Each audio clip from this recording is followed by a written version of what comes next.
Olá, meu nome é Marcos Carvalho Lopes e esse é o podcast Filosofia Pop. Esse é o nosso episódio número 106 e recebemos o filósofo Murilo Seabra para falar sobre injustiça epistêmica. O Filosofia Pop é um podcast que aborda a filosofia como parte da cultura. A cada 15 dias, sempre às segundas-feiras, a gente vai estar aqui para continuar essa conversa com vocês. Intercalando com nossos episódios normais, de quando em quando vamos apresentar episódios de entrevistas temáticas especiais. O podcast Filosofia Pop está presente em outros canais da internet. Você pode encontrar os episódios, mais textos e informações no site filosofiapop.com.br. Temos também um canal no YouTube, perfil no Twitter e página no Facebook. No Instagram, nosso perfil é podcast Filosofia Pop, tudo junto. Você também pode mandar um e-mail para a gente no contato@filosofiapop.com.br. Continuamos com nossa campanha de financiamento coletivo no Catarse. A ideia é arcar com os custos de edição e hospedagem. Conseguindo um valor maior, podemos melhorar equipamentos e promover a transcrição de episódios. Para isso, assine o Catarse do Filosofia Pop em catarse.me/filosofia_pop. A contribuição mínima que pedimos é de R$5 mensais. Se você quer ajudar, mas não pode contribuir financeiramente, dê aquela força na divulgação dos programas, compartilhe nas redes sociais, faça comentários e continue esse diálogo. Vamos então para a nossa conversa sobre injustiça epistêmica com Murilo Seabra.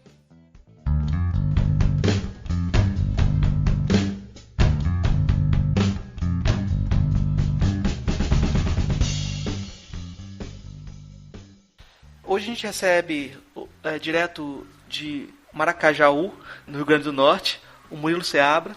O Murilo é graduado em Filosofia, mestrado em Filosofia pela UNB, doutor em Filosofia pela Trumbull University em 2018, pesquisador honorário dessa mesma universidade e tem pesquisado diversas áreas, como filosofia da linguagem, filosofia política, metafilosofia, pós-colonialismo. Hoje a gente vai conversar com o Murilo um pouco sobre a injustiça epistêmica na academia brasileira, né? Eu vou começar perguntando para o Murilo o que é injustiça epistêmica. A injustiça epistêmica acontece quando a gente comete algo muito parecido com a injustiça social, mas dentro do campo do saber, né? Numa transação linguística aí que envolve saber, né? Então, por exemplo, tem um texto muito bom de uma autora dos Estados Unidos chamado Sally Haslanger. Eu não lembro se ela fala especificamente do conceito de justiça epistêmica, mas ela fala do conceito de confiança epistêmica, e o que ela fala eu acho que ilustra muito bem a ideia de justiça ou injustiça epistêmica, né?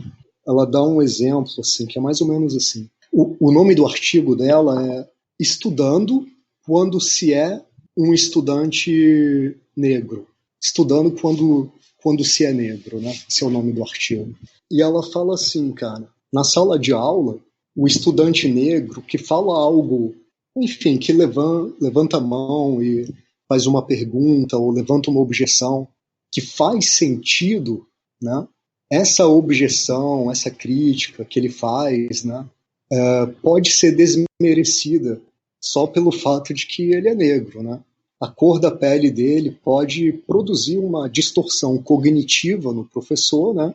E por causa dessa distorção cognitiva, o professor pode cometer uma injustiça epistêmica. Se a mesma coisa fosse falada por um aluno branco, né? Essa é a questão, né? E se a mesma coisa fosse falada por um aluno branco? Ou então, a injustiça pode acontecer por uma questão de gênero também, ou de classe, ou enfim, porque a gente tem vários... todo mundo carrega no corpo, carrega na aparência, vários índices diferentes, né? As pessoas são, ao mesmo tempo, homem ou mulher, ou os dois, né? Negro ou branco, ou uma mistura. Uma pessoa pode ter sofrido um acidente, tem uma cicatriz no rosto, né? E tem pesquisas que mostram que as pessoas que são percebidas como mais bonitas são percebidas também como mais inteligentes, né? Enfim, tudo isso... enfim, resumindo, né? O preconceito ele pode se imiscuir nas nossas práticas epistêmicas, né? E pessoas podem sofrer injustiça, né? Assim como sofrem injustiça na rua, podem sofrer injustiça dentro da academia, né?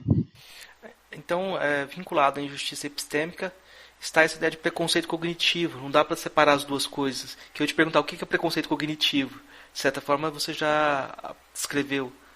Pois é, cara.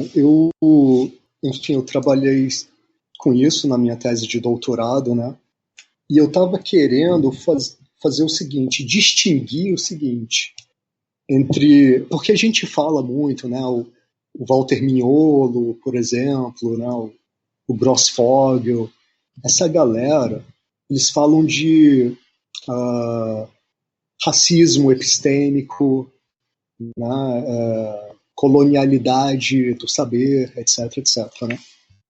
Mas eu estava querendo, no meu doutorado, investigar a coisa não de um ponto de vista exterior, público, cultural. Eu queria ver como é que a coisa acontece do ponto de vista de dentro do agente epistêmico, né? Então eu faria essa distinção entre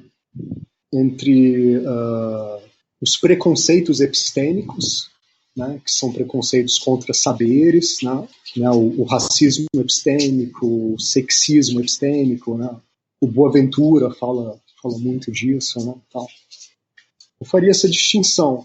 Uma coisa são os preconceitos epistêmicos, outra coisa é quando isso distorce o próprio funcionamento do meu aparelho cognitivo. E é isso que eu chamo de preconceito cognitivo. A gente poderia até complementar a ideia de epistemicídio com a ideia de cognicídio. E uma coisa alimenta a outra, né? Certamente. Quando você entra numa academia, de certa forma você é moldado de alguma forma dentro de algum jogo de linguagem, algum paradigma, etc.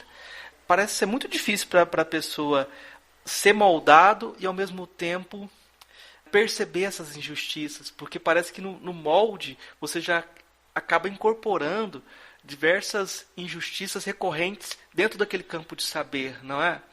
É por aí? Sim, com certeza. O curso de filosofia, ele joga um monte de informação sobre a gente, né?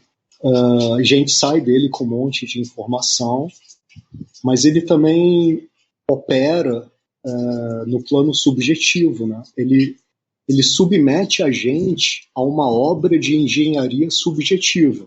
E a gente sai do curso de filosofia, enfim, mais eurocêntrico, sai racista, sexista, né? Infelizmente, né? Sei lá, vamos pegar o sexismo, por exemplo. O sexismo, ele aparece em todos os setores da sociedade e em todos os níveis. Digamos assim, ele é transontológico, a gente poderia dizer assim, né? Ele acontece em todos os níveis, todos os setores, né? Então, no trânsito, a mulher pode sofrer preconceito no trânsito, né? Tem aquele dizer mulher no volante, perigo constante, né? Então, esse é um setor onde a mulher pode sofrer preconceito, né? Ouvir buzinada só porque é mulher, etc, né? E a gente pode e deve combater isso, né? E na academia também, a universidade não é um mundo à parte, né? Ela faz parte do mundo, né? As pessoas saem da universidade, entram na universidade, né? A universidade ela tem essa relação de troca constante com a sociedade como um todo, né? Eu acho que a gente deve combater os preconceitos em todos os setores e em todos os níveis. Então eu diria assim que uma bibliografia só com homens é uma bibliografia sexista e ela está reforçando o sexismo e eu acho que a gente deve sim citar mulheres. E ponto final, tem que citar, né? A citação de mulheres é a luta antissexista no nível da bibliografia, né? E a gente tem que fazer essa luta em todos os setores, em todos os níveis, né? É porque esses setores eles, né, influenciam uns aos outros, interagem uns com os outros e tal, né? Tem um artigo bem interessante Alice de Barros Gabriel, analisando a presença de autoras mulheres em livros didáticos brasileiros, né? E, enfim, eu acho que a situação é muito triste, né, cara? E todas essas coisas, é claro que quando a gente lê o livro didático, a gente não percebe, né, essas coisas. A gente vai aprendendo, a gente vai sofrendo uma obra de engenharia subjetiva sem perceber, né? A gente aprende coisas sem perceber, né, também, né? Coisas que estão no plano, digamos, subproposicional, né? Aquele artigo que você me falou ontem também, do... Como é que chama o cara? Fernando de Sá Moreira. Exato. Ele fala disso também, né, cara? São coisas que a gente aprende sem perceber que está aprendendo, né? E quando foi que você, na sua formação, percebeu que estava se convertendo para o lado errado? Quem te ajudou a fazer essa reconversão? Quem foram? Teve algum autor que foi algum professor que te ajudou nesse caminho ou serviu para te reforçar essa dúvida? Eu entrei na graduação em 97 na UNB. A gente estudava Descartes e até os preconceitos né, dos clássicos, a gente nem tocava nisso, né, cara? Preconceito de Aristóteles, de Rousseau, né? O Rousseau fala que os negros não têm o cérebro tão bem formado quanto o cérebro dos europeus, né? Enfim, tem o racismo de Hegel e tal, né?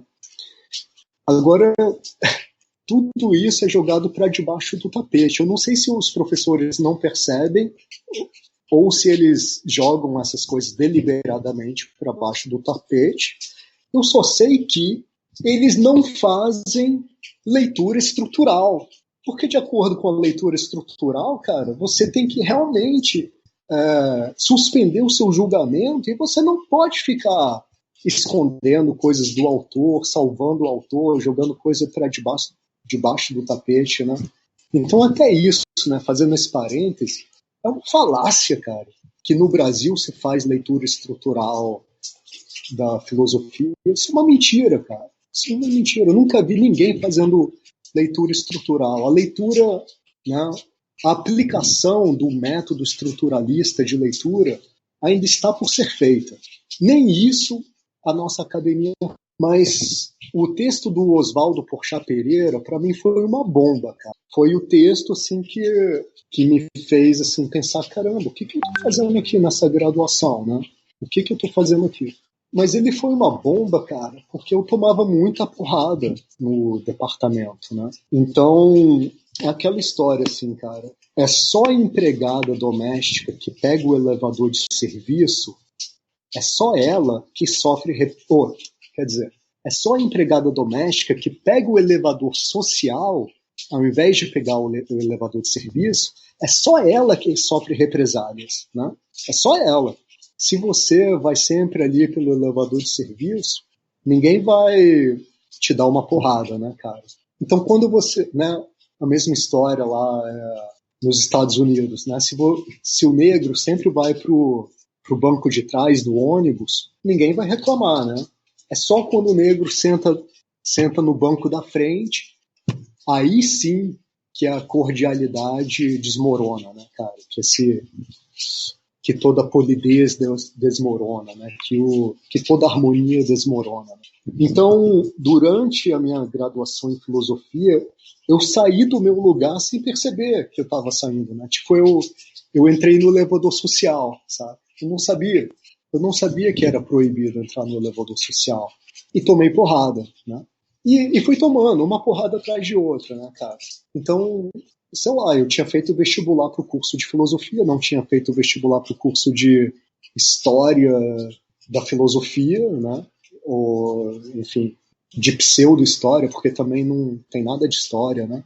Se o que a gente estuda é a história da filosofia, então a revista Caras é uma revista de sociologia, né, cara? Enfim, eu tinha entrado eu fiz vestibular para o curso de filosofia. Então, para mim, eu achava que estava lá para filosofar, para pensar, para refletir, para criticar, para, enfim, né? Teve uma vez que foi muito foi muito violento para mim, foi uma coisa emocionalmente muito violenta, né? Eu escrevi um texto, cara, na verdade, eu fiquei, sei lá, um ano escrevendo um texto, enfim, pensando muito, assim, sobre questões relacionadas com linguagem e subjetividade, né? Na época eu tava lendo muito Wittgenstein, né, cara? E naturalmente eu comecei, enfim, eu meio que peguei o fio da meada e fui, tipo, levando a análise adiante, né? E tentando entender o funcionamento de certos termos psicológicos, né? Assim como ele, enfim, assim como ele faz, né? E aí, cara, eu escrevi muito. Aí eu lembro que uma vez eu vi uma palestra lá no departamento que tinha a ver com as coisas que eu estava escrevendo, coisas que eu já estava escrevendo há um ano, né? Escrevendo para mim mesmo, né? E aí eu fui lá, cara, no meu arquivo, eu tinha feito um arquivão de umas 100 páginas de anotações e tal. Aí eu selecionei 10 páginas, né? Com as coisas com as melhores coisas e tal, né? Eram, enfim, eram observações meio Wittgensteinianas, mas também se desviando de Wittgenstein e tal, né? Meio que alargando e também mostrando a necessidade de transformar um pouco os instrumentos conceituais dele, né? Aí eu dei isso para um professor de lógica que estava estudando o Lacan. E eu achava que o cara ia ser receptivo, e a gente ia ter um diálogo interessante, né? Bom, aí o cara, enfim, aí na semana que vem encontrei com ele, eu perguntei, e aí, você leu meu texto e tal? Aí ele, não tive tempo. Aí na outra semana, você leu meu texto? Não tive tempo. Enfim, de tanto pressionar ele, ele acabou lendo, né? E aí quando eu encontrei com ele, sei lá, um mês, 2, 3 meses depois, não sei quanto tempo depois, eu perguntei para ele, e aí, você leu meu texto? Aí ele falou, ele deu uma risada assim, né? E falou, eu li sim, você escreveu um belo conto de fadas hegeliano. Bicho, assim, que porra é essa, né, cara? Que porra é essa? Uma agressão totalmente gratuita, né? Não falou nada do conteúdo que eu escrevi. Isso foi, isso foi simplesmente uma alfinetada, uma cotovelada, né? Enfim, truculência, pura e simplesmente, né, cara? E então eu achava, cara, que os professores simplesmente eram truculentes, né? Que eu tinha tido a má sorte, né, de entrar num departamento que por acaso tinha uma proporção grande de professores truculentos, né? Professores fechados, despreparados, né? Ignorantes.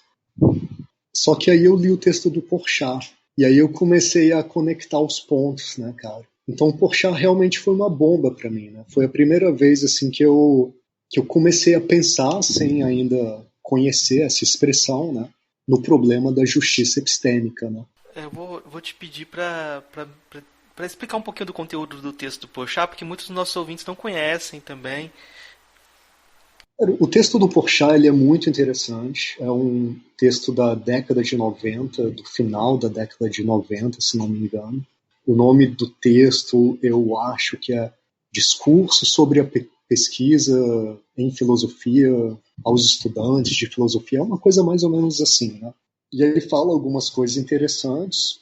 É um texto também muito mal visto, assim, é um texto meio ridicularizado por alguns professores da USP, né?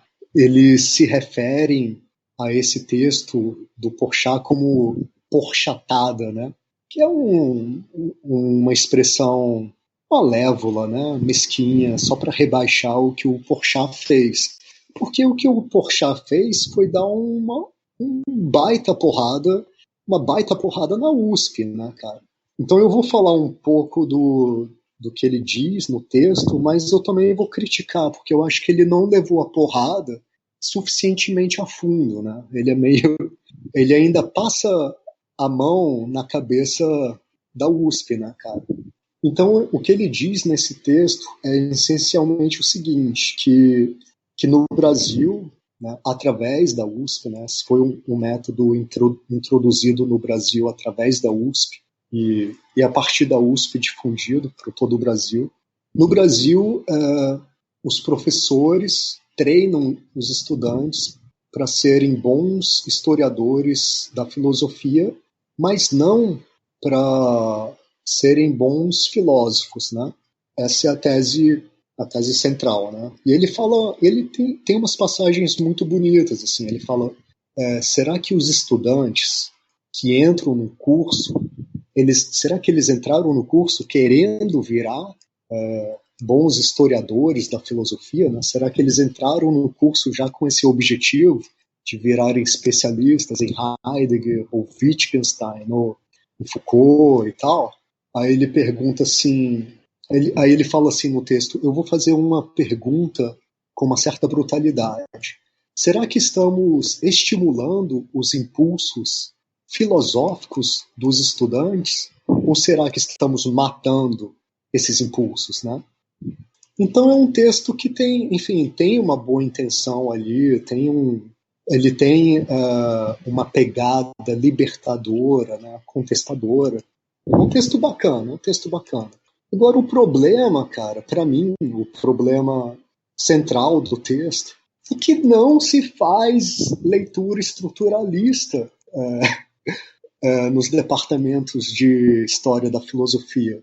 Isso é realmente uma deturpação eliminar o racismo de Hegel é deturpar Hegel. Tirar o racismo de Rousseau é deturpar Rousseau, né? Então, os professores, né, de história da filosofia, entre aspas, estão ensinando uma história completamente deturpada, né? Estão distorcendo, cara. Ou deliberadamente, ou por ignorância, ou pelas duas coisas, né? Enfim, então os estudantes realmente saem deformados, saem do curso deformados, pelo menos em dois sentidos. Primeiro, nesse sentido do Oswaldo Porchat, de que eles não saem filósofos e saem do curso achando que é impossível filosofar, que não é o lugar deles filosofar, né? E segundo, que eles saem com uma visão totalmente deturpada da história da filosofia. Né? Uma compreensão totalmente deturpada dos clássicos. Né? Como que você desenvolveu sua pesquisa sobre a academia brasileira? Foi a partir do doutorado ou já tinha feito alguma coisa no mestrado nesse sentido? Cara, então, eu tinha sofrido muita porrada na graduação, né? Então, quando eu li, na época que eu li o Porchat, eu acho que eu tinha acabado de ler o Anticristo, né? Então, tipo, você misturou ali, cara, nitroglicerina ali com uma faísca, né, cara? E cara, enfim, então, na época saiu de dentro de mim um grito, né? Um manifesto muito grande. Eu escrevi, sei lá, umas 100 páginas, assim, de um texto chamado Arte de Analisar Poeira. Eu escrevi esse texto criticando, né, os comentadores, né, e tal, criticando, cara, assim, e tentando, sabe, meter o dedo na ferida mesmo, porque eu sofri muita violência. Eu sofri muita violência psicológica, saca? Violência emocional. Então eu resolvi dar um troco, né? Então a primeira coisa que eu escrevi era assim, que os comentadores, né, o que está no âmago do comentador é inveja. É inveja. Né? O que está sempre no fundo da consciência do comentador é: eu queria ter tido aquela ideia. Né? Então, cara, eu fui só dedo na ferida. Escrevi um texto de 100 páginas, só dedo na ferida, que eu chamei Arte de Analisar Poeira, e eu preguei na frente do departamento de filosofia. Né? E, cara, isso gerou uma discussão, gerou um bafafá, né? Deixa eu ver, 3, 4 professores escreveram respostas, né? gerou uma discussão e tal, e aí teve reunião sobre isso, não sei o que e tal. Então começou aí. E aí, cara, isso foi... Na época a gente tinha que escrever duas monografias de conclusão de curso, né?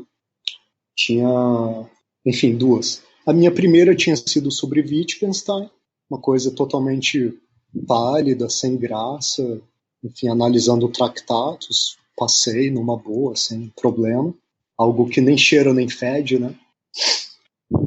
Mas aí na minha segunda monografia teve o meu orientador de TCC, né, trabalho de conclusão de curso, né? No meu segundo TCC, o meu orientador falou assim: eu te dou carta branca. Ele se arrependeu depois, né? Mas ele falou. Cara, e aí eu escrevi um texto.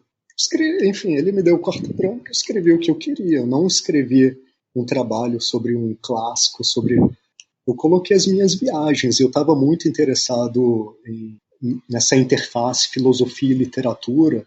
Então, cada capítulo foi escrito em um gênero literário diferente, né?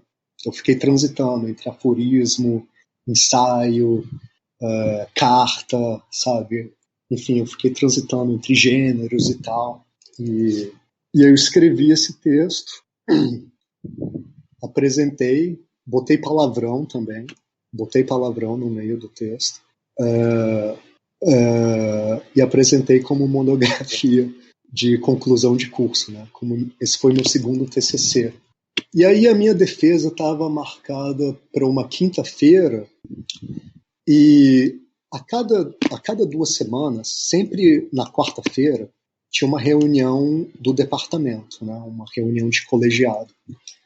Na minha época, as regras tinham regras, né? Tudo é regido por regras, né? Tem um regimento interno. Então, segundo as regras, era assim: o orientador tinha lá o orientando, e na hora da defesa o orientador convidava até no máximo 2 examinadores para a banca, né? de TCC, né? Aí um dia antes da minha defesa, que estava marcada para quinta-feira de manhã, teve uma reunião de colegiado e o departamento mudou a regra. De acordo com a nova regra, o departamento poderia indicar 2 novos professores, né, para compor a banca de avaliação de trabalho de conclusão de curso. Então, aí de noite, cara, sei lá, 8 horas da noite, o meu orientador me ligou e falou: Murilo, vão ter 2 professores extras na sua defesa amanhã, né? 2 professores de penetra. Um detalhe: eu tinha escrito um trabalho muito grande. Tinha, de acordo com as regras lá, o TCC tinha que ter no máximo 30 páginas. E eu escrevi um trabalho de 60 páginas. Mas eu não gostava desse padrão de Times New Roman, tamanho 12, espaçamento 1,5. Sempre achei muito feio. Gosto de espaçamento simples, né? Enfim, então possivelmente o meu trabalho tinha aí umas 90 ou 100 páginas, né? Apesar de eu ter entregado uma versão com 60 páginas. Bom, isso é um detalhe importante, porque será que esses novos professores tiveram tempo para ler, né, o trabalho que eles foram avaliar, né, cara? Será que eles leram, se deram o trabalho, né? Enfim, a reunião de colegiado terminava às 6 da tarde, né? E só foi definido isso, né? Que, enfim. Aí, pronto, cara. Aí no dia seguinte apareceram, né? 2 novos professores que não tinham sido convidados, né? Quinta-feira de manhã, né? Quinta-feira de manhã apareceram lá. Um professor de ética, né? E o outro lá de epistemologia. O professor de epistemologia, enfim, aí tem a arguição, né? Eles têm que justificar a nota deles, né? O professor de epistemologia me deu 0, e ele começou a arguição dele falando assim: ó, eu vou dar 0, porque o que você fez não é filosofia. E blá, blá, blá, blá, blá, blá, não pode fazer assim, não sei o quê, tem que formatar, tem que seguir as regras da ABNT, blá, blá, blá, blá, blá, blá, blá, blá, blá. E além do mais, o que você fez não é original, porque muitos filósofos já fizeram isso. Blá, blá, blá, blá, blá, blá, blá, blá, blá, blá, blá, blá. Quer dizer, ele falou, cara, 2 coisas ao mesmo tempo, que não era filosofia e que não era original porque outros filósofos já tinham feito. Como assim, cara? Como é que você... Né? Isso vindo de um professor de epistemologia. Né? Isso é uma coisa bem interessante. Eu só fui entender esse tipo de... Enfim, esse tipo de erosão cognitiva, né? Tipo, o cara não percebeu a própria contradição, né? Ou então ele percebeu e realmente foi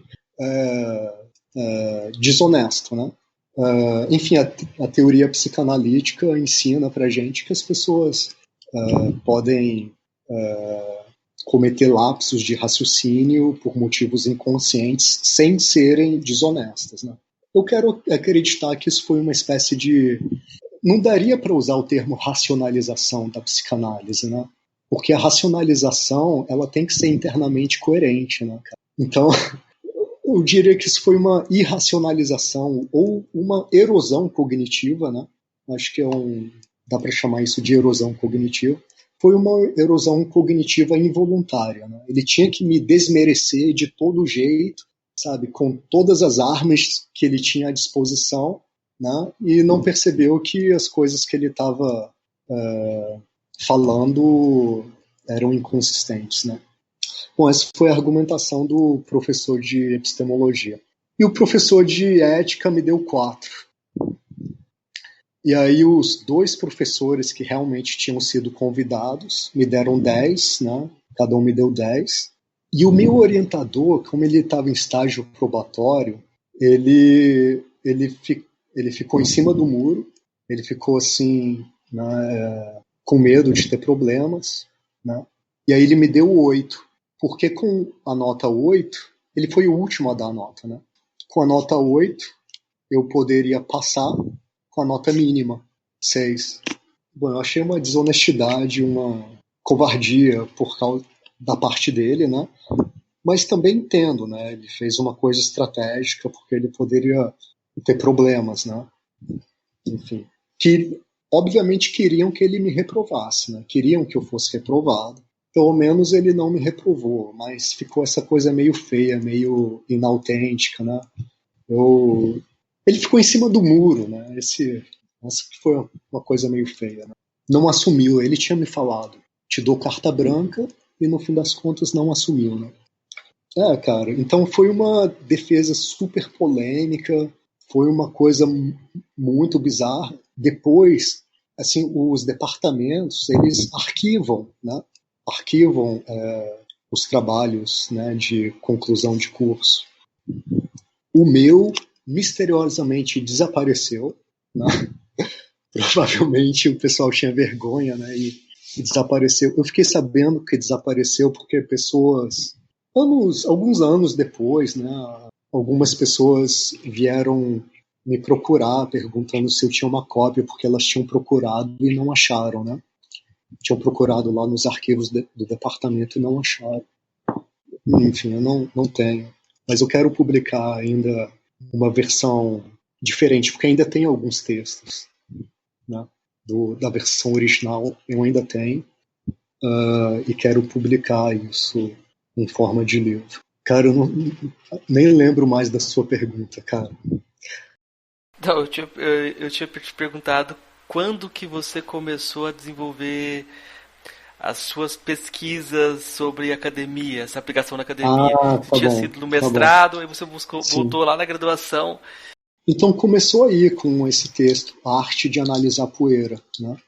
Que eu inclusive aproveitei algumas passagens desse texto num livro que eu publiquei muitos anos depois, o livro Metafilosofia. Nesse livro Metafilosofia eu tento levar adiante as reflexões do Gonçalo, do que o Gonçalo faz no livro dele de como fazer filosofia sem ser grego.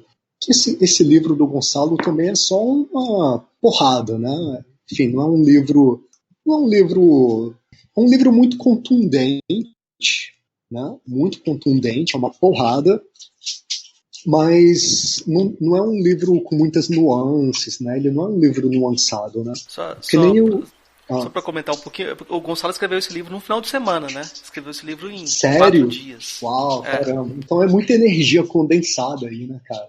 É um livro excelente, é um livro excelente. É muito contundente. Não é nuançado, né?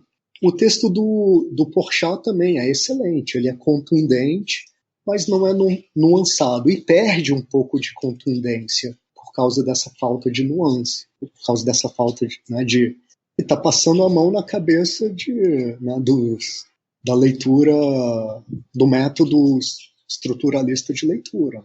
Está distorcendo as coisas. A verdade é mais feia. A verdade é mais feia, né? Então, eu escrevi, né, quis publicar esse livro porque ele não simplesmente repete o soco do Gonçalo, ele não simplesmente repete o soco do Porchat, né? Ele tenta fazer uma reflexão mais nuançada e dá uma porrada mais forte, né? Esse é o objetivo. Então eu dialogo com o Porchat, dialogo com o Gonçalo, dialogo também com o livro do Cabreira, que chama Diário de um Filósofo no Brasil, né? E eu faço críticas, né, a esses textos, mas não para defender, né, essa história da filosofia que está aí, né? Essa coisa que o Gonçalo chama de comentariologia e que o Porchat chama de história da filosofia, né? Não para defender. Eu só critico, né, esses três autores para levar a crítica mais adiante, sabe? Para deixar a crítica mais forte, né? Mas antes mesmo de publicar isso, eu tinha continuado essa discussão, essa crítica no meu mestrado, porém de forma muito curiosa. Bom, eu tive todos aqueles problemas que eu acabei de contar lá no departamento de filosofia da UNB, né? E aí, ingenuamente, quando eu me graduei, eu fiz a seleção de mestrado, né, para entrar no mestrado em filosofia na UNB, achando que tinha alguma chance, né? Eu fiquei em primeiro lugar na prova escrita, fiquei em primeiro lugar na prova de tradução. O meu projeto, que não era um projeto de análise dos clássicos e tal, eu não lembro. Eu acho que nessa época o projeto, a análise do projeto acontecia depois da entrevista. Eu acho, não sei, porque eu não lembro da nota do projeto, não lembro de nada disso. Mas eu lembro que na entrevista, sim. Eu acho que as duas coisas eram juntas, a entrevista e a análise do projeto. Então, na análise do meu projeto, que foi a defesa oral, né, do meu projeto, cara, eles falaram que aquilo não era coisa para o departamento de filosofia, que eu devia fazer aquilo. Um professor também de epistemologia, outro professor, ele falou que eu devia ir para o departamento de arte, sabe? Ou de antropologia, né? Que aquele desdém, né, cara? Na minha época tinha muito desdém, assim, contra as ciências humanas, contra a pedagogia, principalmente, né? Tinha muito desdém, né? E aí eu fui reprovado simplesmente com esse argumento de que não era apropriado para o departamento de filosofia. E aí eu falei, pô, beleza. Aí eu apresentei o mesmo projeto na USP. E lá eu passei nas provas e tal. E lá era diferente, não tinha uma comissão, uma banca para analisar todos os projetos. Essa etapa era feita individualmente com seu orientador, né? Então eu cheguei lá, enfim, com nota alta em tudo, eu não lembro. Eu nem lembro se tinha classificação, né, das notas. Que era muito aluno, né? A USP era muito aluno. Eu acho que tinha mais de 90 candidatos, sei lá, era muita gente.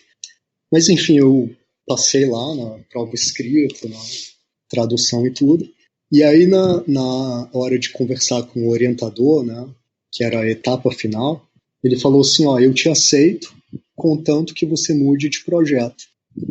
Aí eu falei, né, porque o meu projeto não era um projeto de comentário, né, dos clássicos, etc. Né? Era um projeto que tinha um componente empírico. Eu queria fazer um estudo de mentalidades, né? Um estudo ao mesmo tempo empírico e lógico, né, de mentalidades. Aí ele falou, bom, eu aceito você se você mudar de projeto. Aí eu fiquei nesse beco sem saída, né, cara? Eu podia simplesmente voltar para Brasília de mãos vazias. E teve um problema também, cara, que eu tinha feito só bacharelado, não tinha feito licenciatura. E aí eu fiz concurso para dar aula na rede pública do Distrito Federal, passei, mas não pude assumir porque eu não tinha licenciatura. Então eu estava e eu tinha acabado de ter uma filha. Então eu estava numa situação difícil, cara. Mais ou menos como a situação do meu orientador, né, que me deu nota 8, né, que fez aquela concessão para enfim, para não ter problemas burocráticos e tal, né, para não ter problemas com o departamento. Bom, aí eu fiquei numa berlinda e falei, tá bom. Aí eu mudei de projeto. Abandonei o que eu queria fazer, e isso foi uma coisa muito dolorosa, muito dolorosa, que me perseguiu, me atormentou e voltou depois, né? E comecei a escrever sobre Wittgenstein. Pensei, bom, Wittgenstein é o cara que eu, sabe, é o cara que eu mais li, né? E, enfim, comecei a escrever sobre Wittgenstein. Só que aí, estudando Wittgenstein, né, essa coisa que eu tinha reprimido voltou para a superfície. Porque eu, lendo um dos livros de um comentador sobre Wittgenstein, né, um cara chamado Stephen Hume, lendo o livro dele, eu descobri uma coisa que foi uma bomba, né, uma bomba. O Stephen Hume, ele tinha lido os cadernos não publicados do Wittgenstein, e aí ele citou uma passagem de um caderno que ele não explorou no livro dele, né, mas ele cita lá, e que para mim foi uma bomba, né, por causa da minha história pessoal, né, provavelmente, né, da minha história pessoal. Tem uma passagem, uma anotação num caderno de Wittgenstein, que ele escreveu assim, ele ainda, nessa época, ele ainda estava escrevendo as investigações filosóficas. Aí ele escreveu assim, esse livro pode ser considerado um manual, mas não no sentido de que ele oferece ou compartilha pensamentos, informações, e sim no sentido de que ele estimula o pensamento. Aí eu, que porra é essa, cara? Aí eu comecei a ler de novo, né, pela enésima vez, as investigações filosóficas. E aí, cara, aí eu tô lá lendo, aí eu cheguei lá no parágrafo 48, aí eu percebi uma coisa que eu nunca tinha percebido antes, cara. E que eu vi também que era uma coisa completamente ignorada, apenas com uma exceção que eu conheço, uma coisa completamente ignorada pela literatura secundária sobre as investigações filosóficas, sobre esse livro, né? Eu só encontrei um comentador de Wittgenstein que fala disso, que é o Hallett. Só ele observa esse detalhe, mas ele não explora, não desenvolve, né? Enfim. Mas, por exemplo, o Baker e o Hacker, que escreveram, tipo, bíblias, né, sobre as investigações filosóficas, né, análises detalhadas de cada linha das investigações filosóficas, né. Isso passa completamente batido. É impressionante como isso passa batido. Bom, e aí eu comecei a explorar isso. É que ele fala, Wittgenstein fala no parágrafo 48 das investigações, ele fala assim, vamos agora aplicar o método do parágrafo 2. que porra é essa, cara? Como assim? O que é isso? Aí eu voltei lá no método. Eu voltei no parágrafo 2, onde ele está simplesmente criticando a imagem agostiniana da linguagem, e comecei a perguntar, pô, cadê o método? Cadê esse método? Que método é esse? Do que ele está falando? Né? E aí, cara, enfim, o parágrafo 2 ele é conectado com o parágrafo 3, 4, 8, 16 e tal, e vai ali até mais ou menos, não estou lembrando agora, eu acho que até o parágrafo 32 está tudo ali muito embrincado, é uma coisa embrincada no outra. O Baker e o Hacker, eles até fazem um gráfico assim, desse embrincamento, né, desses parágrafos iniciais e tal. Né? Então a questão era, se existe um método no 2, no parágrafo 2, será também que existe um método nos outros parágrafos, né? No parágrafo 6, no parágrafo 8? E que métodos são esses, cara? Do que o Wittgenstein está falando? O que é isso? Né? E o que a ideia de método significa? Né? Será que isso significa que ele está usando uma espécie de instrumento conceitual para criticar a imagem agostiniana da linguagem que poderia ser usado para criticar outras coisas? Né? E que instrumento conceitual é esse? Né? Que ferramenta conceitual é essa? Né? E aí, cara, eu comecei a pensar sobre isso, e eu fiquei tentando individuar as ferramentas de Wittgenstein, né? Tentar separar a crítica que ele faz à imagem agostiniana da linguagem das ferramentas que ele usa para criticar a imagem agostiniana da linguagem, né? Então eu tentei individuar essas ferramentas. E aí eu escrevi um texto, né? Aí eu falei, bom, a ferramenta número 2 é essa. Né? A ferramenta do parágrafo 2 é essa. A ferramenta do parágrafo 8 é essa. A ferramenta do parágrafo... Né? Eu fui descrevendo as ferramentas dele. Né? E falando, e elas podem ser aplicadas para discutir outras coisas.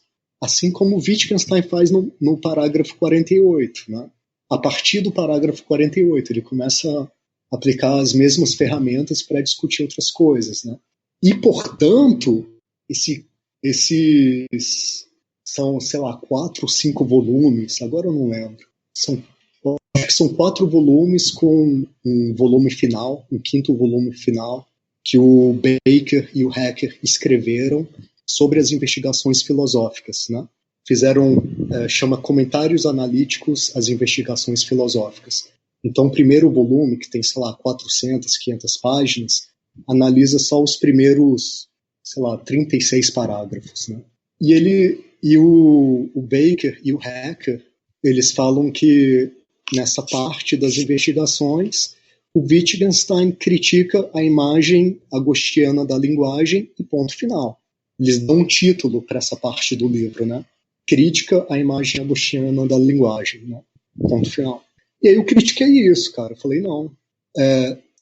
A crítica à imagem agostiniana da linguagem foi só um pretexto para ele apresentar as ferramentas dele.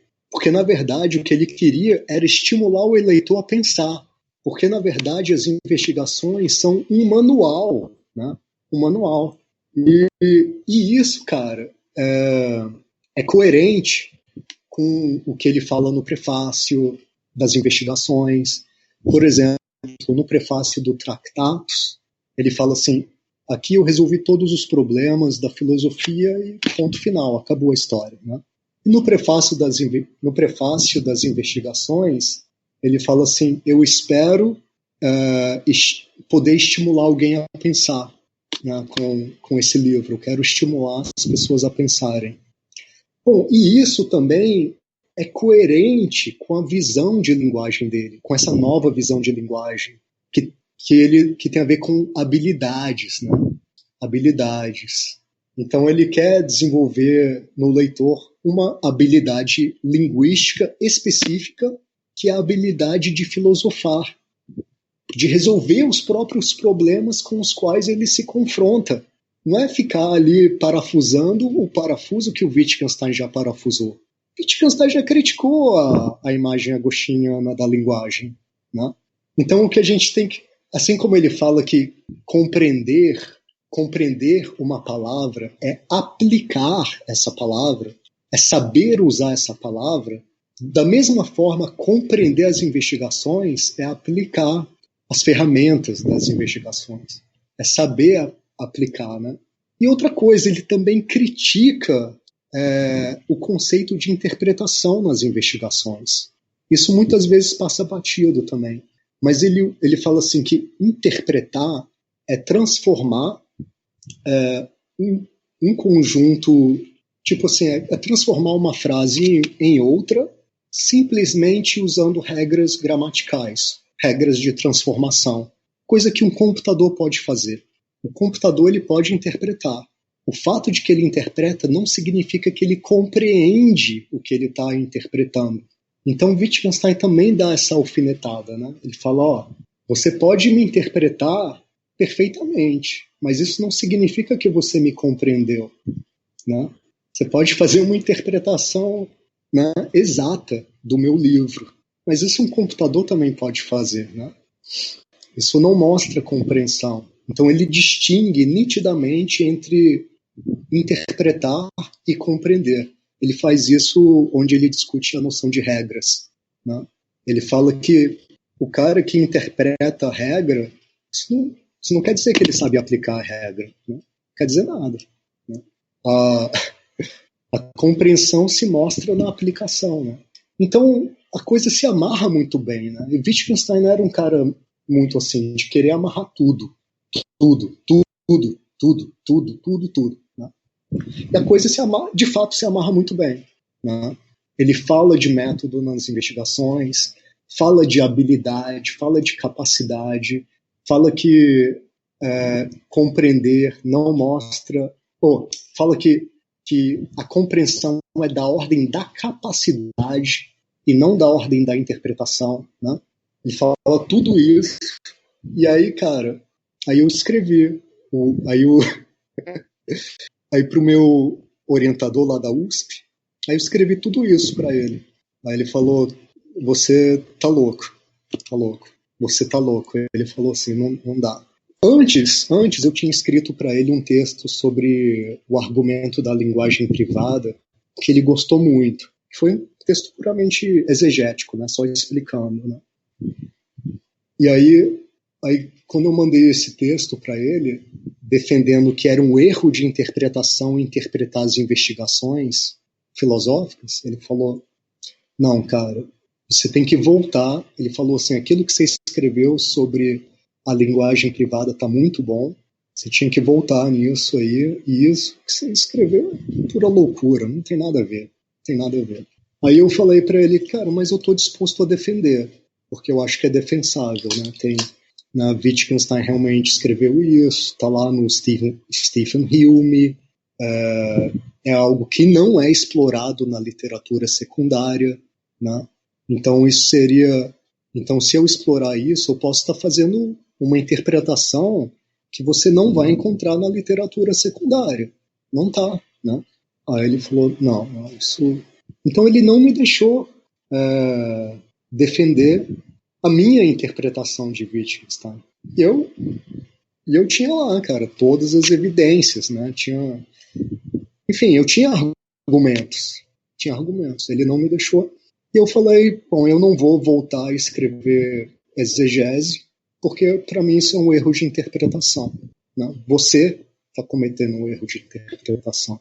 E aí, enfim, chutei o balde, foi o fim da história. Aí, né, então aquele demônio que eu soterrei, né, acabou vindo à tona, chutei o balde e, enfim, ele tentou até me convencer, enfim, ele escreveu uma carta, né, bonita para mim, falando que não era bem assim, que no mestrado, ele usou uma metáfora, ele fez uma comparação que é assim, ó, no mestrado, ele fala assim, o seu dever, o que eu pedi para você fazer foi escrever um trabalho sobre a Sinfonia de Beethoven.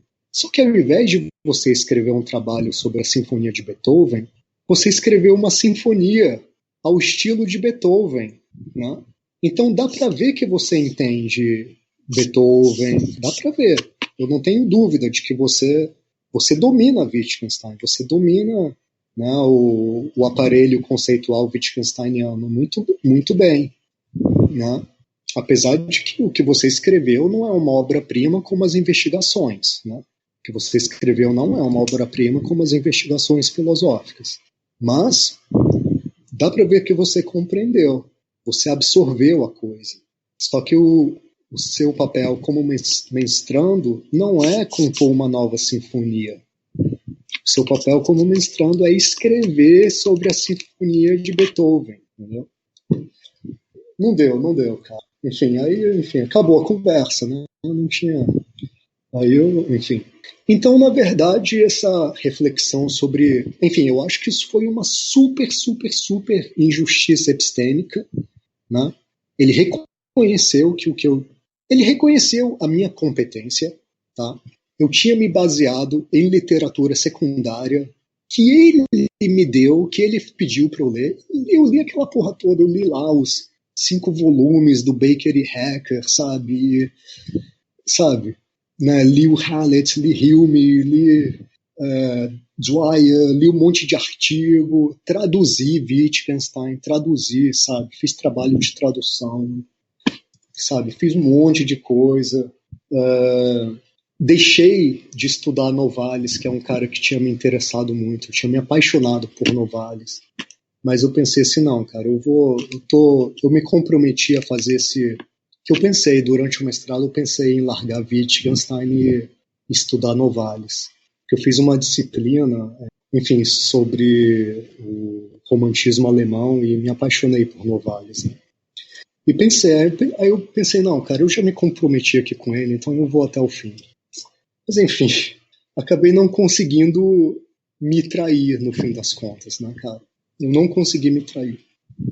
Então, eu acho que isso foi uma super injustiça epistêmica. Dá para chamar isso de epistemicídio, porque foi uma interpretação de Wittgenstein que foi impedida de ser colocada na arena. Foi impedida, simplesmente impedida. É claro que outros comentadores poderiam criticar e tal, mas ela nem teve a oportunidade de ser colocada à prova, né? Bom, e aí eu abandonei tudo e tal, pensei em me matar. Aí eu pensei assim, cara, eu não posso me matar sem antes ir para a Amazônia. Eu queria conhecer a Amazônia. Aí eu fui para a Amazônia, acabei morando lá. Enfim, morei lá 1 ano e meio. E aí eu cheguei também, de novo, cheguei num ponto da minha vida que eu falei, cara, ou eu fico aqui para sempre, e fico aqui, realmente aqui. Eu estava numa reserva lá, né? Falei, eu fico aqui para sempre, esqueço que existe o resto do mundo, e a vida aqui é boa, eu estava feliz. Ou eu volto para essa merda de civilização, né, cara? E que teria alguma vantagem, porque me daria mais mobilidade.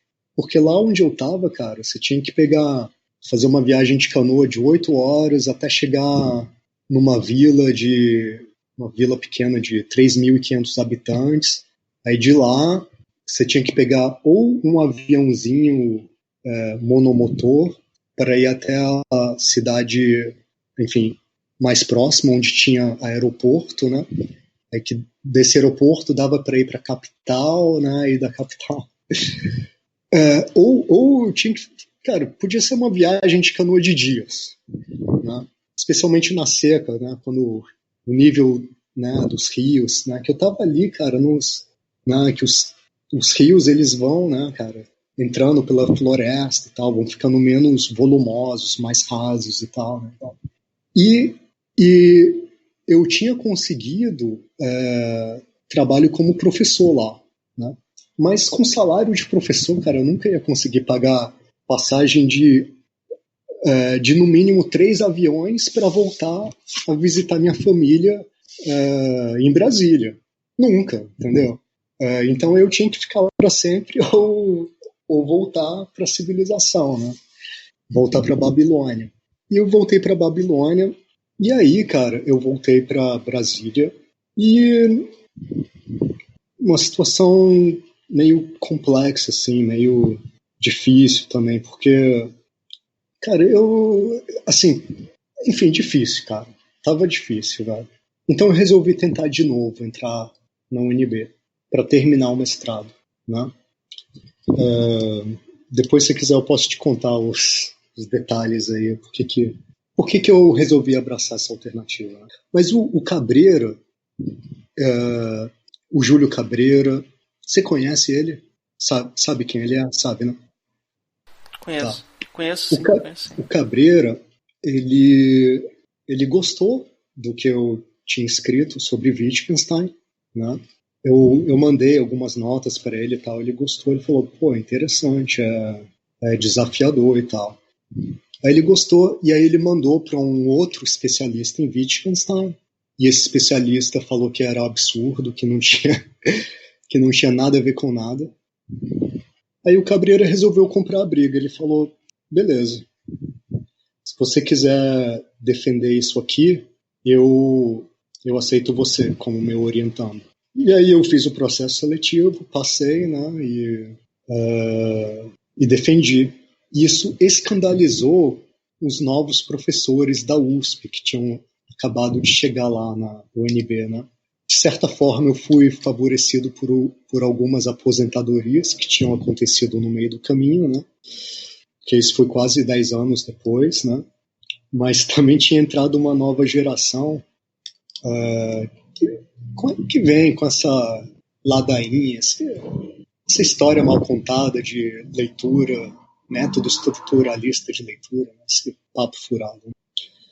E esses três professores realmente se escandalizaram, cara, porque o título, isso ficou público, né? O título da minha dissertação foi, eu não lembro direito agora, mas é algo mais ou menos assim.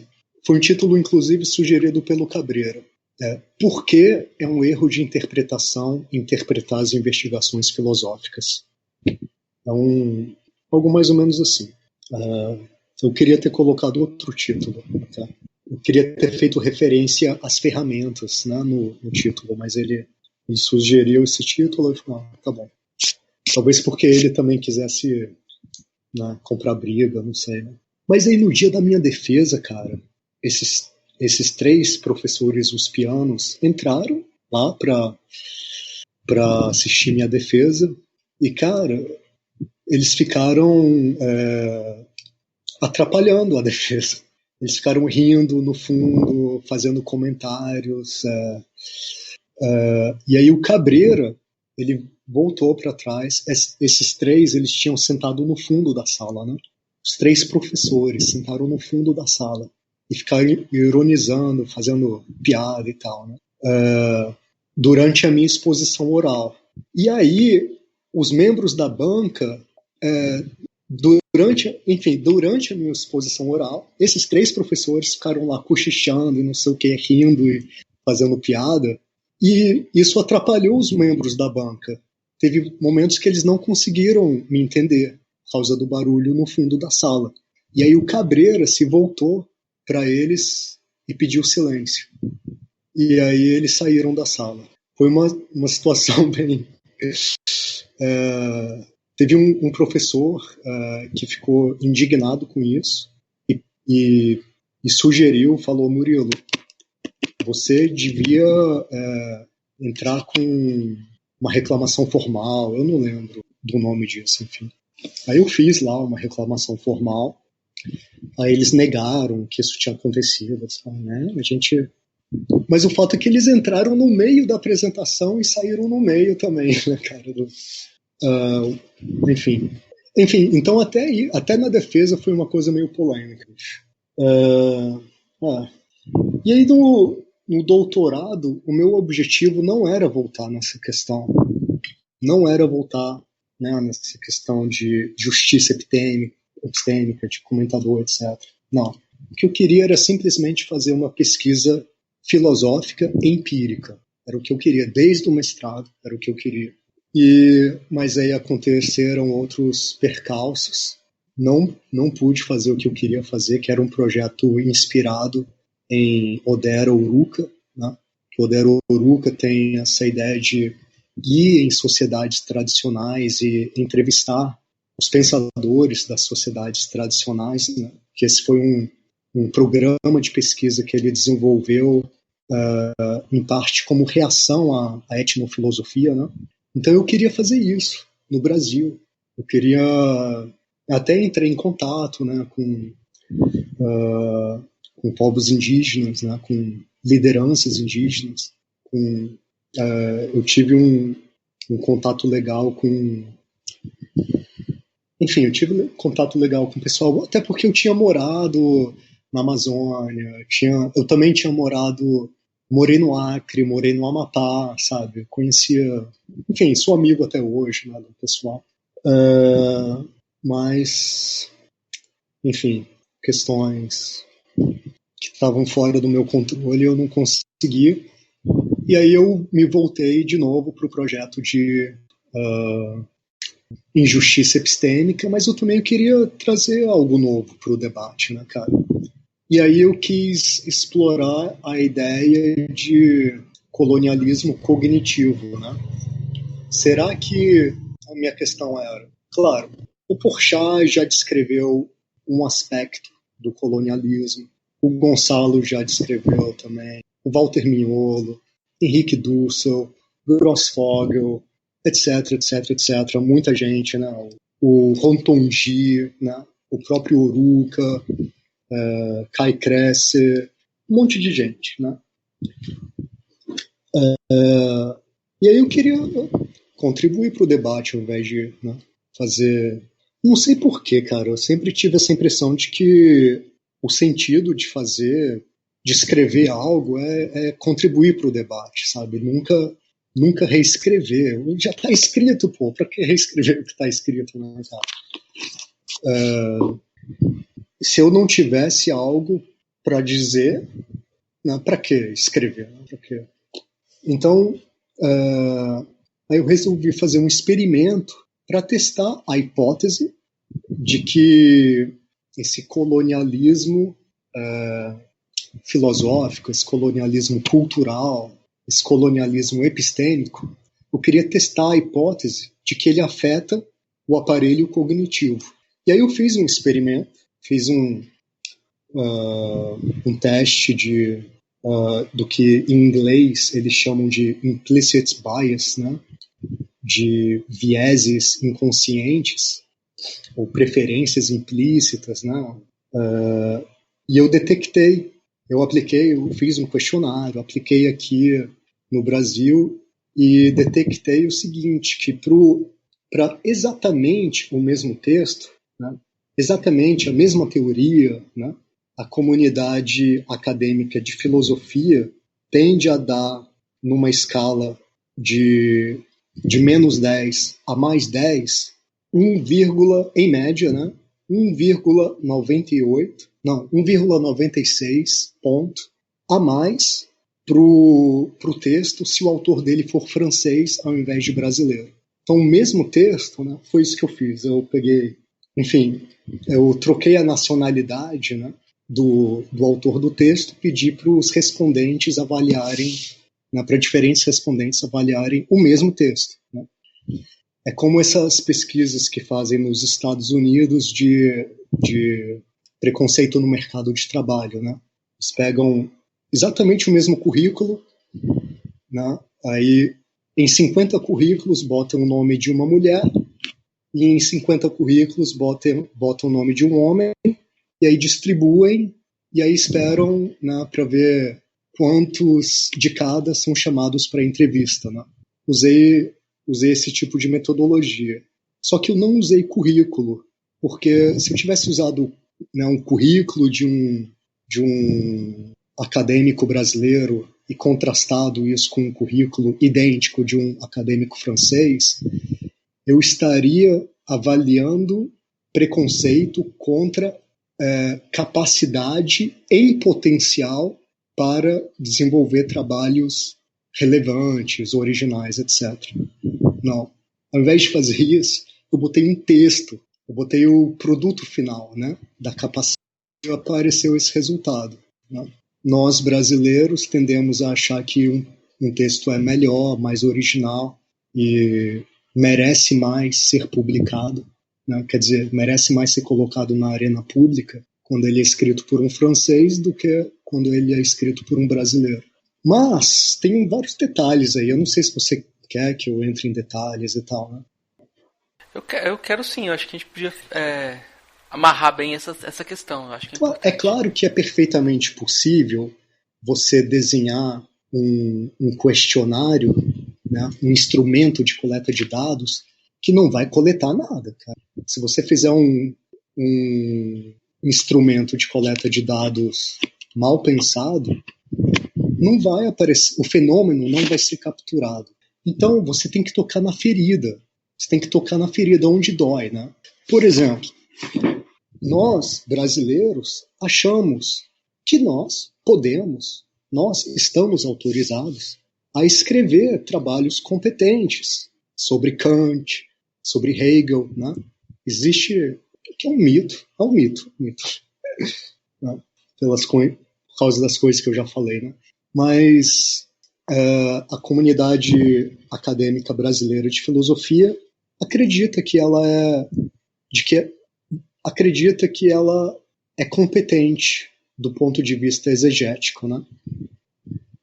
Então, se eu tivesse usado como isca, né? Isca no meu instrumento de coleta de dados, se eu tivesse usado um texto sobre Kant, né? E colocado e contrastado, né? Uma interpretação de Kant feita por um brasileiro com a interpretação de Kant feita por um francês, né? Provavelmente ou possivelmente, eu não sei, não dá para saber sem fazer experiência, né? Mas possivelmente eu não teria capturado essa tendência a favorecer os franceses, né? Então, né, eu teria jogado a isca e teria feito um trabalho imenso e não ia ter pescado nenhum peixe. Então é preciso tocar na ferida. O que o latino-americano não pode ser? Ele não pode ser original. Eu vi também, eu até discuto isso na minha tese de doutorado. Tem uma pesquisa para ver preconceito inconsciente de gênero na biologia e não detectou nenhum preconceito na biologia. Né? O resultado do estudo é um estudo experimental, que nem o estudo que eu fiz.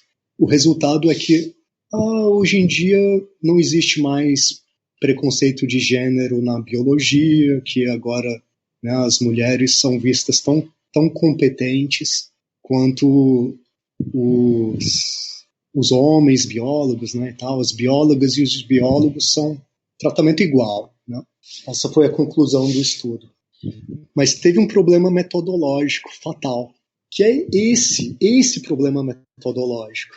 Porque eles usaram como isca um texto sobre...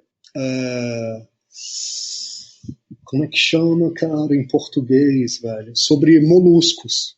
Um texto completamente anódino, né? Um texto que qualquer um poderia fazer, um texto standard, né? O que o Kuhn chama de ciência normal, né? Standard. E claro, cara, que o preconceito não vai aparecer aí. O que a mulher não pode fazer é pesquisa de ponta. O preconceito tá aí, ele aparece aí, sabe? O brasileiro pode escrever sobre Kant, o brasileiro pode escrever sobre Hegel. O que o brasileiro não pode fazer é pesquisa de ponta, o brasileiro não pode inovar, né? E eu suspeito que existe o mesmo tipo de preconceito de raça também, né? Contra negros e tal. Seria interessante fazer uma pesquisa experimental, né? Mas tem que ter esse cuidado metodológico. Mas eu acho que o preconceito, todos os tipos de preconceito, de nacionalidade, de raça, de gênero, né? Inclusive o de raça, ele se manifesta de forma especialmente perversa, não reconhecendo a sua capacidade de fazer trabalho de ponta. Todo mundo pode fazer comentário, mas os sujeitos epistêmicos marginalizados ou subalternizados, né? Os subsujeitos epistêmicos, o que eles não podem fazer é trabalho de ponta, eles não podem desenvolver a filosofia deles, né? As teorias deles. Isso que não pode. Então, então você tem aí trabalho sobre Butler, né? Enfim, sobre Angela Davis, mas cadê o reconhecimento da capacidade do estudante também? Porque também existe esse preconceito de hierarquia de grau de escolaridade, né? Existe esse preconceito de grau de escolaridade. Eu senti isso de forma muito viva lá no Acre, né, cara? Porque eu morei com pessoas analfabetas. E aí eu vi que inteligência e escolaridade tem nada a ver uma coisa com a outra, cara. Nada a ver. A gente, né, conflui, né? E eu acho, cara, bicho, é um mínimo de respeito com a inteligência do estudante. Cara, o cara já fez a graduação aí de 4 anos. Se o cara quer fazer, se ele quer escrever uma tese de doutorado, ou de mestrado, ou de doutorado, sobre as ideias dele, se ele quer desenvolver as ideias dele no mestrado, cara, é um mínimo de respeito, cara. É um mínimo de confiança que o professor pode ter na formação que lhe deu, cara. Se você é um professor que confia na formação que você deu, sabe, pro aluno, né, pro estudante, se você confia na formação que você deu, se você confia em si mesmo como professor, você tem que deixar o estudante de mestrado desenvolver as ideias dele. Se ele quiser. Acho que não pode obrigar, não pode falar, não, você quer escrever sobre Odero Uruca, mas não pode. O que você tem que fazer é desenvolver suas ideias. Não, cara. Não, também acho que não. Mas tem que ter espaço, tem que deixar, sabe? Cara, eu dei aula na UNB, que eu era bolsista, né? Fui bolsista lá durante o mestrado, e aí o Cabreira me pediu para dar aula. Cara, eu recebi cada trabalho genial, cara, de estudantes, até de estudante do primeiro semestre. Você que é professor já deve ter visto isso, né, cara? Trabalhos geniais, cara. Trabalhos muito bons, cara. De primeiro semestre, porque eu dei aula de introdução à filosofia, né? Então tinha gente do primeiro semestre também que escreveu coisas muito boas, né? Trabalho de final de disciplina muito bom. Muito melhor do que coisa que a gente vê publicada em revista acadêmica de filosofia. Então tem uma coisa muito esquisita aí, cara. Tem uma coisa muito esquisita. Eu acho que é importante criticar todos os preconceitos radicalmente. Preconceito de nível de escolaridade, de raça, de gênero, sabe? Todos. Não pode dar trégua para nada. Nada. Eu queria fazer uma pergunta, eu tinha pensado nessa pergunta quando você estava falando, mas é importante. Quando a gente faz um trabalho metafilosófico como o seu, ocorre um efeito que é o efeito saída da caverna, né? Aquele efeito assim, o meu ambiente é todo degradado e só eu que vi a luz. Como é que você percebe essa sua relação com a academia? Eu acho que eu acho que você já respondeu, cara. É um ambiente, eu realmente acho que é um ambiente todo degradado. Existem focos, né, de coisas interessantes, mas né, são focos que estão crescendo, né? Ainda bem que estão crescendo, né? Mas, de maneira geral, cara, o nível todo é muito ruim, inclusive o nível das leituras estruturalistas, porque nem isso é feito com rigor no Brasil, nem isso. Eu acho a situação muito deprimente, cara. É um eurocentrismo barato de, sabe, segunda categoria, que nem sequer faz análises sérias de Rousseau, de Hegel. Não são análises que podem ser consideradas sérias. Não são. Tem todo um verniz, né? Gramaticalmente está tudo bem escrito e tal. Falta pensamento, falta profundidade, falta Falta tudo, cara. Falta tudo. Eu vou partir para 3 perguntinhas que eu faço para todos os convidados, que são as seguintes. Primeira, o que é filosofia? Cara, eu acho que uma boa forma de ver ou descobrir o que é filosofia é olhar para o mainstream, né, para a filosofia acadêmica dominante e colocar um não na frente. Então, fazer filosofia é fazer o que essa galera não faz, né? Fazer filosofia é fazer aquilo que ela não deixa você fazer, né? Essa é uma forma, mas é uma definição negativa, né? Uma definição que se define pelo seu oposto, né? Para definir a coisa por ela mesma, eu diria assim: a filosofia é uma atividade crítica de reflexão. Essa é uma definição mínima, mas eu gosto das definições mínimas, eu defendo as definições mínimas. E você quer que eu desenvolva um pouco isso? Por que eu defendo as definições mínimas? Você vê, no início do século XX, por exemplo, vamos ver a disciplina de história. A disciplina de história tinha uma definição super inflada. História era o estudo dos acontecimentos políticos do passado. E ao longo do século XX, cara, né, apareceram historiadores querendo fazer outras coisas, né? História dos preços, história cultural, né? História... enfim, história de tudo, né, cara? Hoje tem história de tudo, né? Então essa definição, ela foi sendo reduzida. Uma coisa a definição de história não perdeu, que é a referência ao tempo. Então hoje, né, história é estudo dos acontecimentos no tempo. Assim como a geografia também passou por um processo semelhante. E hoje a geografia se define como o estudo do espaço. Então você pode estudar o ambiente doméstico na geografia, né? Eu li um artigo fantástico de geografia feminista fazendo um estudo quantitativo dos lugares ocupados por mulheres e homens dentro de uma casa, né? Então isso é geografia, estudo do espaço, né? Uma definição mínima que abre para muita coisa. Então eu gosto dessa definição mínima de filosofia que abre para muita coisa e realmente fecha para o que ela não é. Pensamento de direita não é filosofia, né? Então, enfim, eu gosto de definições mínimas. Eu gosto especialmente dessa definição mínima porque ela abre muito, né? Ela bota exigências muito modestas, muito modestas. Reflexão crítica, muito modesta, cara. Isso não coloca muros. Agora você tem que escrever sobre Kant, agora você tem que escrever sobre Hegel. Não coloca muros. Essa definição ela abre demais, mas ela também coloca em questão se o seu comentário sobre Hegel é filosofia. Ela coloca isso em questão. E o pensamento de direita está automaticamente excluído, né, cara?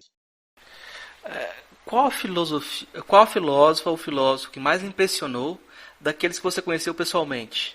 Que eu conheci pessoalmente, que mais me impressionou. Cara, eu tive a sorte de conhecer o Rongtong, né? Lá no Congresso Mundial de Filosofia que aconteceu na China, ele foi. Enfim, mas eu já conhecia a obra dele, né, cara? Eu já gostava, eu cito ele no doutorado e tal, né? Cara, eu acho que o Cabreira é um pensador muito... Ele tem muita verve, né? Tem muita potência de pensamento, né? No Cabreira.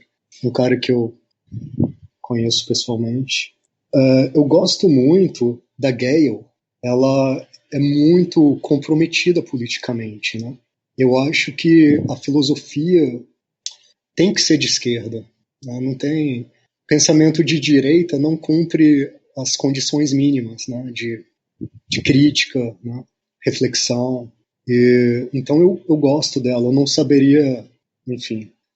Eu li muitas coisas dela. Eu não saberia dizer se ela é original. Mas, por exemplo, ela escreveu um texto sobre a metodologia do Oruca, né? Que foi o melhor texto sobre o Oruca que eu já li, cara. É um texto muito, muito bom, cara. Se ele não fosse tão extenso, até eu até traduziria para o português, porque, enfim, essa é uma metodologia que a gente precisa aqui no Brasil, né? Precisa. Qual o nome completo dela? Gayle Prisby. Prisby. Só para a gente pegar para o ouvinte. Qual o seu filósofo favorito? O filósofo favorito? Cara, se for totalmente sincero, né? Abrindo o leque, tá? Abrindo o leque. Sem botar barreiras de escolaridade, de nada. É um cara que pouquíssima gente conhece. Pouquíssima gente conhece. Publicou muito pouco, exatamente por escrever coisas boas demais pro nível dele, né? Né? Bom, enfim, eu tive uma negativa da revista Analítica agora e, cara, os pareceres são ridículos, cara. A única explicação é que, tipo assim, não, isso tá bom demais, não podemos aceitar, sabe? Então tem esse cara que chama Marcos Pinheiro. Ele é um pensamento assim muito, ele é um pensador muito radical, muito radical, cara. Escreve muito bem, cara, muito bem.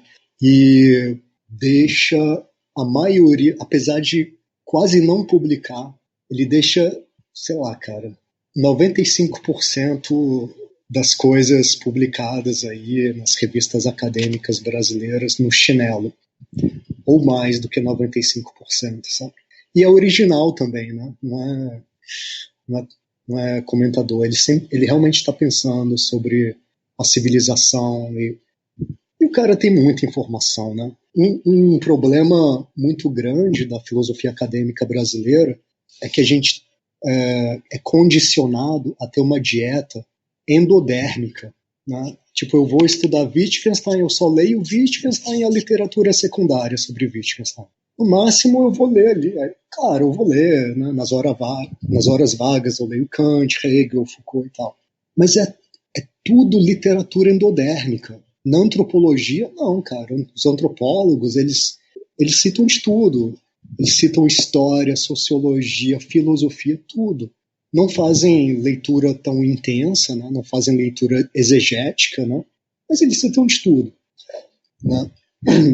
E o Marcos, ele lê muita coisa fora da filosofia, sabe? É um cara que tem uma competência econômica muito grande. Tipo, ele não fez graduação em economia, mas ele fez disciplinas na pós-graduação em economia e saiu tudo com SS, né, nota máxima, tudo e tal. Enfim, é o cara que tá preparando, tá escrevendo uma crítica filosófica à civilização muito bem embasada, muito bem informada, muito radical, assim, cara, que, enfim, deixa quase tudo no chinelo. E é muito triste ver essa mesquinharia da comunidade acadêmica que não deixa publicar essas coisas, que são boas demais, né? Coisas que são boas demais para serem publicadas, né, cara? É muito triste, cara. Muito triste. Eu tive esse problema também, cara. Você vê nos estudos pós-coloniais, você que conhece a literatura, você vai ver, cara, ninguém submeteu essa hipótese fundamental do pós-colonialismo, de que ele afeta a subjetividade. Ninguém submeteu isso a um teste, a um experimento empírico, rigoroso, né? Ninguém. Isso não existe, cara. Não existe.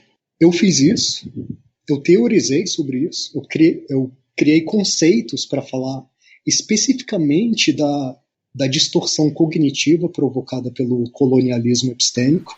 Enviei para uma revista chamada Post-Colonial Studies. Recebi... Primeiro, eles não mandaram para os pareceristas, não mandaram. Aí depois que passou o prazo, né, porque eles dão um prazo, né? Aí eu entrei, falei, como assim? Entrei em contato com eles, falei, o que aconteceu? Não, a gente não mandou para parecerista. Eu falei, como assim? Como assim, cara? Eu mandei o artigo e tal, vocês não mandaram? Aí tá, aí mandaram para os pareceristas, né?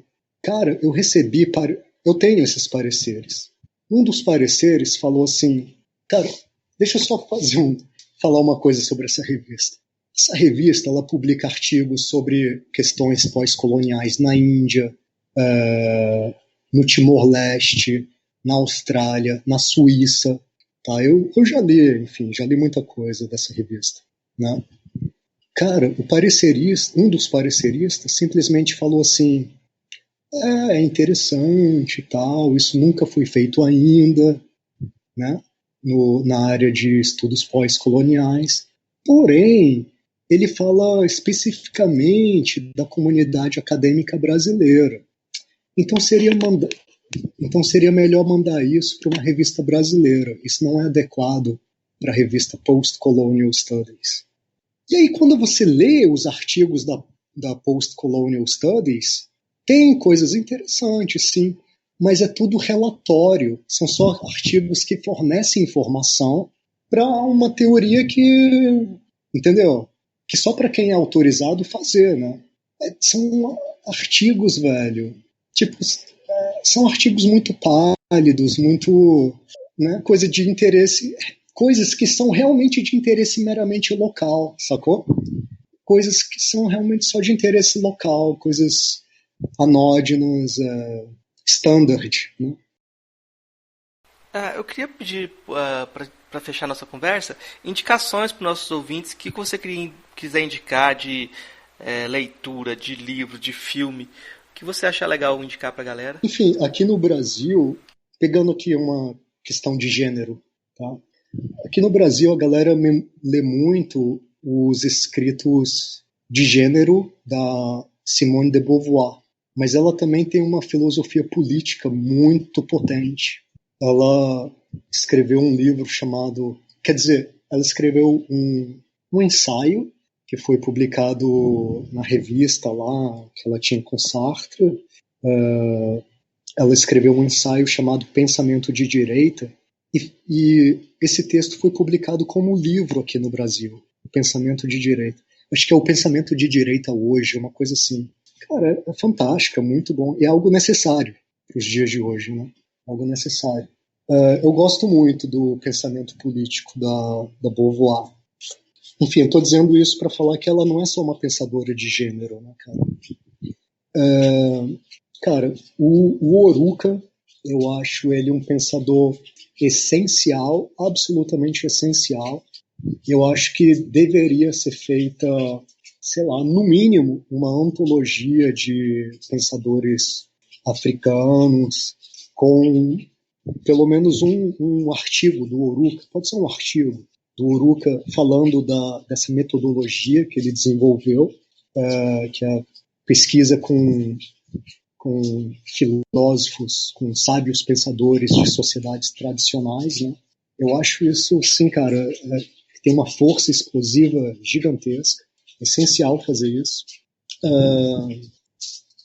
Aliás, voltando na Beauvoir, cara, deixa Beauvoir.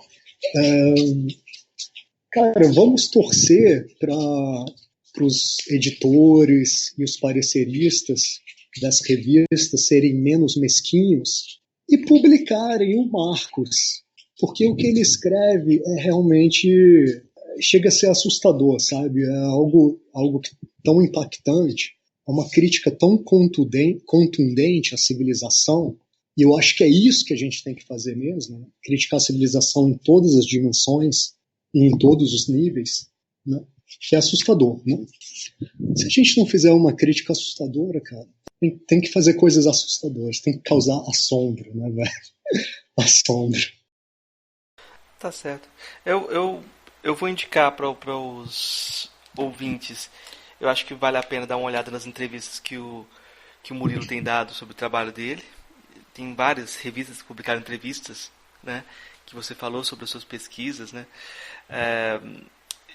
Eu acho que vale a pena também ir atrás de alguns autores que a gente conversou sobre eles aqui hoje. O Júlio Cabreira, o Diário de um Filósofo no Brasil, o do Gonçalo, de como fazer filosofia, né?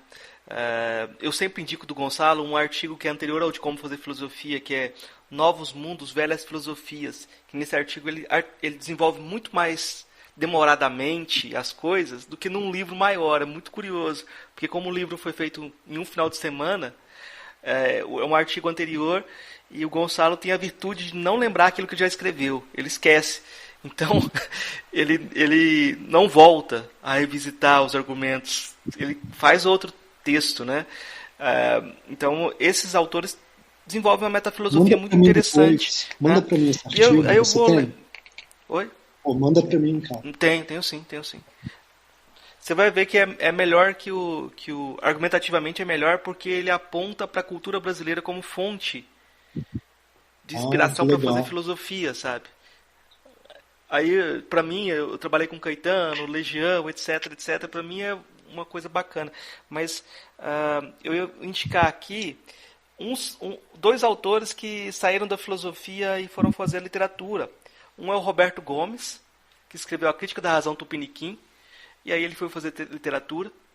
Antes de fazer... O primeiro livro, romance dele, foi Alegres Memórias de um Cadáver, Alegres Memórias Póstumas de um Cadáver, um retrato do ambiente acadêmico. É bom? Né? Em que no Alegres Memórias Póstumas de um Cadáver, ele descreve a situação de um professor que morre lá, e você vai ter uma universidade em que o reitor quer resolver tudo com etimologia de palavras. Se a gente chegar às palavras corretas, a gente vai resolver os problemas. Então, tipo, é uma universidade bem Legal. tupiniquim também. E o outro que saiu da filosofia também, com todo o mérito, é o Raduan Nassar. Né? O Raduan Nassar também estava fazendo doutorado na época do golpe, volta para o Brasil, vai fazer jornalismo, escreve uns livros, joga os livros na gaveta, vai ser fazendeiro. Então, ele é o nosso campeão da evasão, mas com muita qualidade. Né? Se você pegar os textos dele, eu vou dar uma dica aqui para o pessoal. Tem um livro dele chamado Copo de Cólera, que você pode ver uma dialética, uma fenomenologia do brasileiro ali, entre gêneros, inclusive.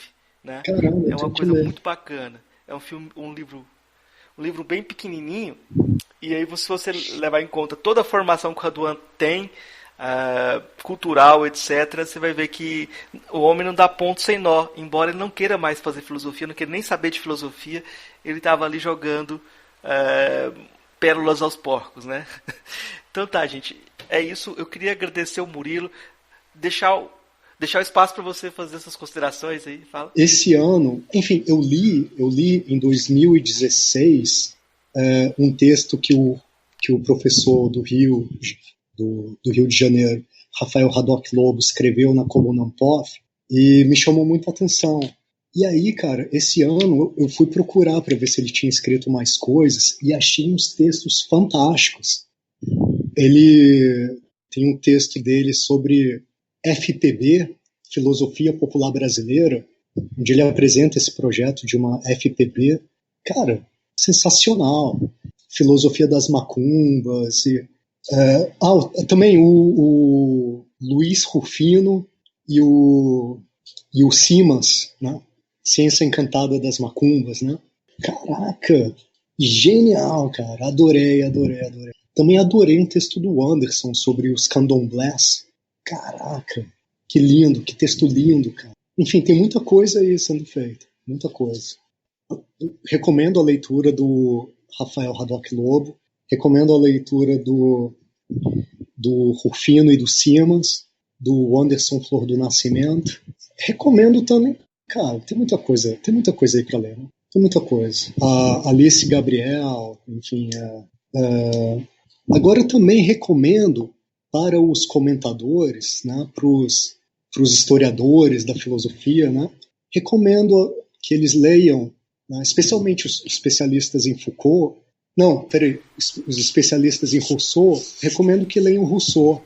Recomendo que os especialistas em Hegel leiam Hegel também.